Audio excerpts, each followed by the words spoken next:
different ways to approach growth. And it can be in both growth from the standpoint of, so with goBRANDgo, with kind of how we've grown as a company, but also personally, how you can grow as an individual. So there's kind of two ways to grow. There's foundational.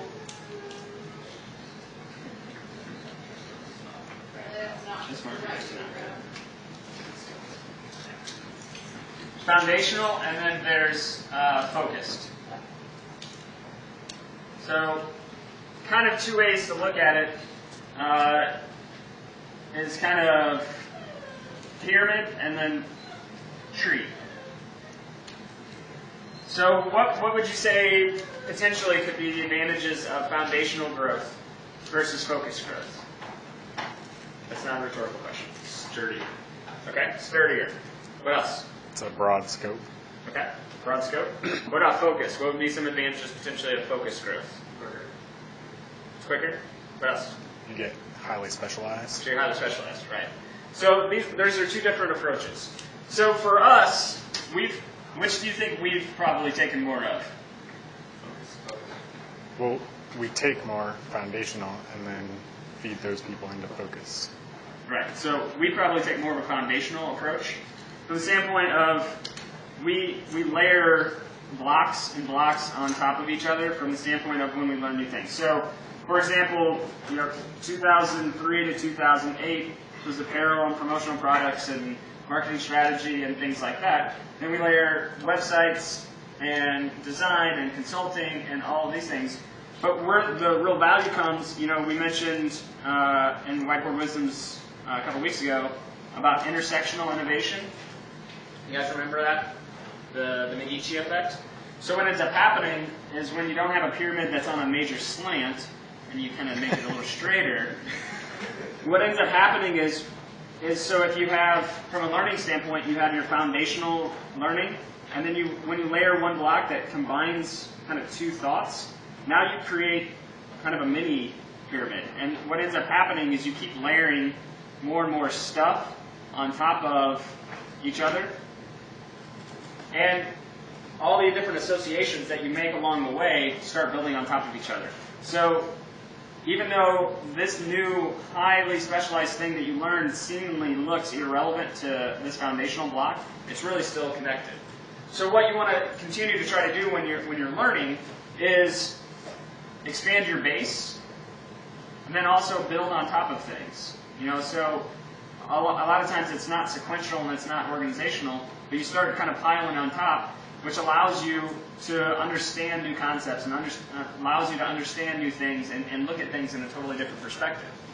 Because what ends up happening is the more things you learn this way, the better you're going to understand them at a greater depth. So I guess if this was inverted, your depth of knowledge is really going to expand. The more things you can know, the deeper you can understand it, because you can then have more of those intersectional ideas that you can really have those cross sections. So the other thing about this is it's not really two-dimensional. There is 3 dimensions to it. So you can learn both foundationally new things, but also foundationally kind of a deeper knowledge just about that one specific thing. So it kind of goes in 3 dimensions and goes all the way up. So compare that to focus growth. When you've got, essentially here, instead of blocks going this way, you've got blocks going up, and then you've got your pretty little tree. So what ends up happening here is, you've got the roots going down, and you can only go as high as the roots go up. Or go down as high as you can go up. So the advantage, like you guys talked about, is when you're highly specialized, you can go up faster. So in a growth standpoint, you can look at this from companies that are bootstrapped. We talked about startups that are bootstrapped, so they learn along the way, they self-fund, and they keep growing on their own accord. So you learn a lot of things along the way that helps you build a stronger foundation. The problem is sometimes you run out of time before it can work. So that's why startups a lot of times get funding, so they get outside resources that help them grow faster. What ends up happening, though, is a lot of times when you have focus growth based on outside resources, so if a tree has to have rain to grow, what happens if there's a drought? It does. Big trouble. So there's opportunity for a bigger splash because you can grow up and out much faster, but that's also a higher risk. So that's also one of the kind of the differences between the two, is this takes a lot longer. A pyramid takes a long time to build. It's slow and steady. But it gives you a really strong foundation. A strong windstorm isn't going to knock pyramids over. They've been around for 4,000 years. Whereas a tree, one good storm or a drought can take it down. So the other kind of cool piece in this, do anybody know what a fractal is? F-R-A-C-T-A-L? Brian, what's a fractal? It's a pattern that repeats infinitely. Right. So a fractal is a self-repeating system or process. So it's when you take a small cross-section of any piece of something, and it's the same thing on a smaller basis. So if you take and you would cut a snowflake into 1,000 pieces, you'd have 1,000 pieces that would look exactly the same as a big snowflake. And that's really what this is as well. We mentioned here you've got a mini pyramid. You've got a mini pyramid here. You've got another one here.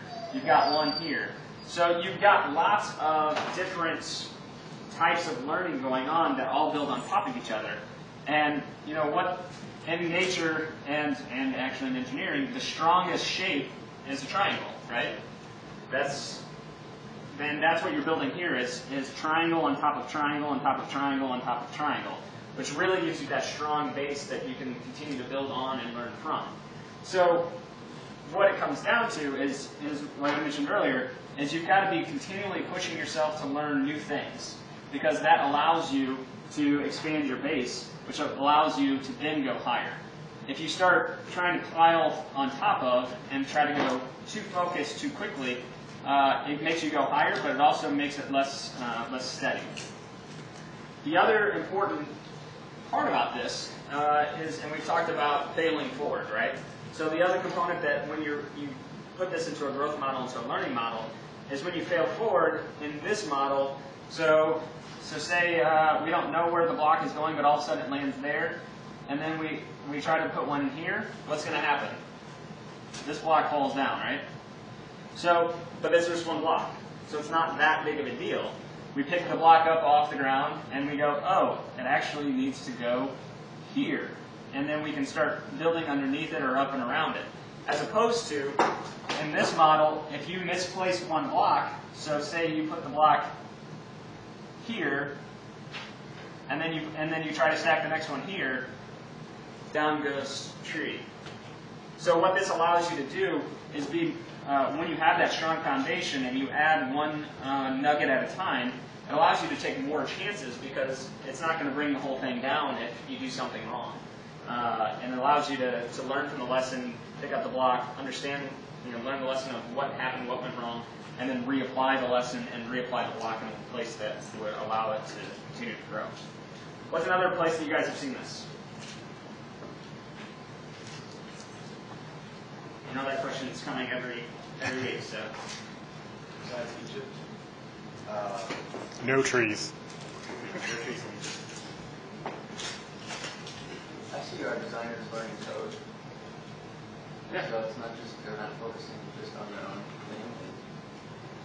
Right, so if this is development and this is design, what they've done is built this block, which has allowed them to build all of these on top of it. So that's the intersection.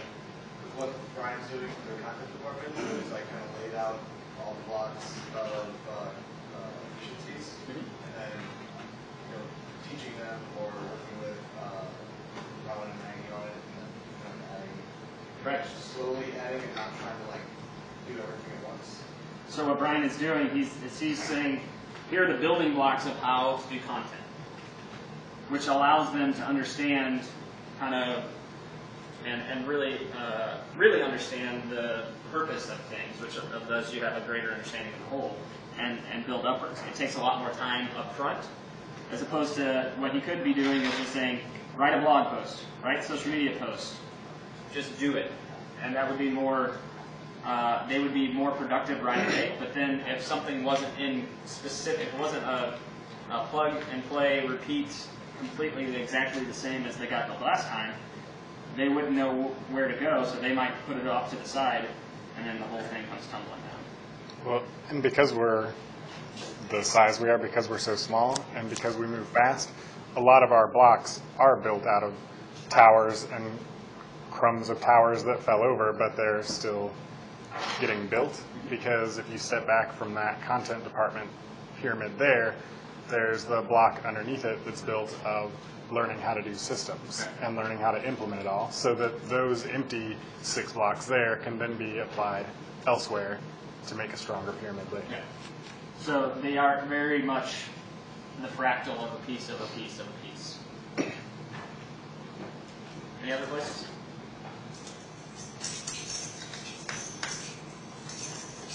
Yeah, because one of the other kind of components of this, from a messaging and positioning standpoint, is when you understand kind of what your tactics are, then it allows you to kind of piece them together. So if we know how to do development and design and content and everything else, websites, everything that we do, and then we know how to link them together, then that's how to do smart tactics. So that allows us to kind of do integrated targeted marketing. Is when we can. So up here, you're looking at something that's built on, even if it's just strictly content here, it's still built on the same foundation that has the development of design and photography and all the other things. When it gets up even to a higher level, this is when we start getting into being able to be that full service agency. Because now we can strategically build all of these things together that we learned. And then once we start kind of getting to a higher level, this is kind of where we can empowergize people. We can be the champion for everyday entrepreneurs. So there's a much greater depth to it, because we can understand the fundamentals and we can keep going higher and keep